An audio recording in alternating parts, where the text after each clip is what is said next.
Work ethic to me not only means hard work, but it also means having respect for your employer.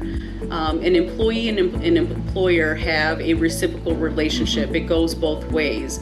Employers provide employees with good pay, benefits, and a safe working environment, and in return, employers should expect an honest days of work out of that employee.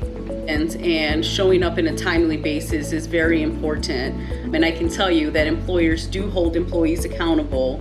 If you have a good paying job and it's something that is contributing to your livelihood and your family's livelihood, please ensure that you're getting to work on time and taking care of your job. If you don't do it, there's definitely someone else who'll be waiting at the door.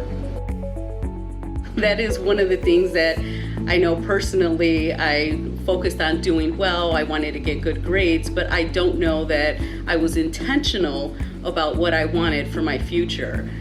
So I told them to make sure that they have a plan, they have it written down, they have milestones that they're following, the right steps, that they're not missing application deadlines, applying for scholarships, and most importantly, that if they don't have someone at home who has been through the process, being the first person in my family who attended college, I was able to get support from a high school counselor, Mr. Mejia. He is the one who guided me and actually moved me in the right direction to where I am today.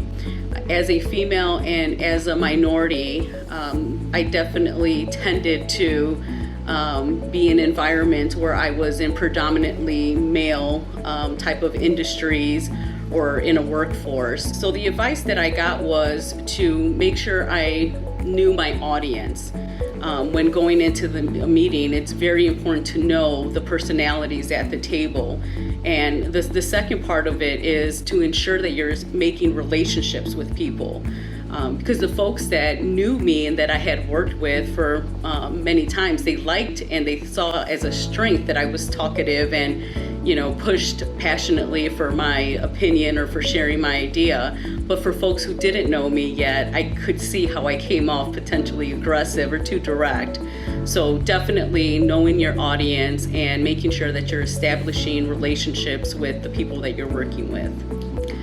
So as it relates to work, the best advice that I've received was from Rick Bond, and that was to sleep on it. Whenever you have a tough decision to make, don't make it without thinking it through and having at least a night to sleep on it. And what I found is that the next morning you actually have an even better solution or approach to the problem that you're working on.